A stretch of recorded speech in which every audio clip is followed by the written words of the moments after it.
Hey, what do you think? How is the world doing with, the 1.5 degree target, 2 degree target of Copenhagen Accords and, with global warming and so on? What do you think? Are we on a good track?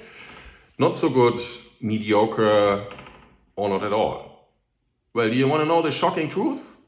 Not at all. I just tried to make it really simple. There's lots of stuff out there and you can do all the research for yourself. So I plotted, the CO2 emissions of the world, from 1940, which were allowed, let's say 5. The figure is 5 gigatons of CO2 per year.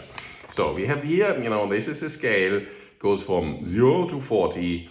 And here it starts in 1940, so like 80 years ago, then 85 years ago, in the Second World War, and it's around 5.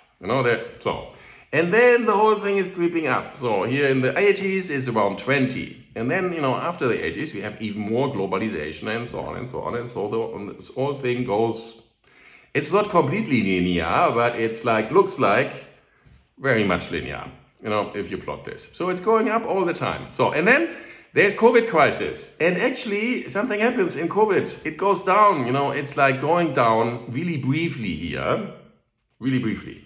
There's like a small dent in this, really. But afterwards, up.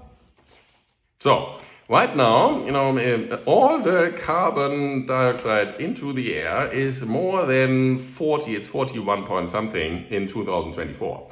So this is like the current figures. It goes up all the time. So there is no going down. So what is now about this 1.5 and 2 degree target? There have been these Copenhagen Accords and people said, yeah, we are going to reduce the global warming and we are going to stop it at a certain level. We are going to stop it between 1.5, that would be a target, 1 compared to before, and we are already over 1 degree and 2 degrees. So they said, we are going to stop the world global warming there. Okay, now the shocking truth is this figure. This is like what you have seen before. So it goes up all the time. This is very here. This is effects. And now we would have to go down like that with global CO2 emissions. Really radical until we get to 0 close to 2080. So for the next 50 years, that's like 50 years, we would have to go down like this to 0. But the trend is that we're going up. And all the effort we are doing is not making any difference. So that's why we need a whole new approach to the thing. Go to the Secure Free World, follow this channel, and we have really a idea to do something about this. Thank you very much for watching.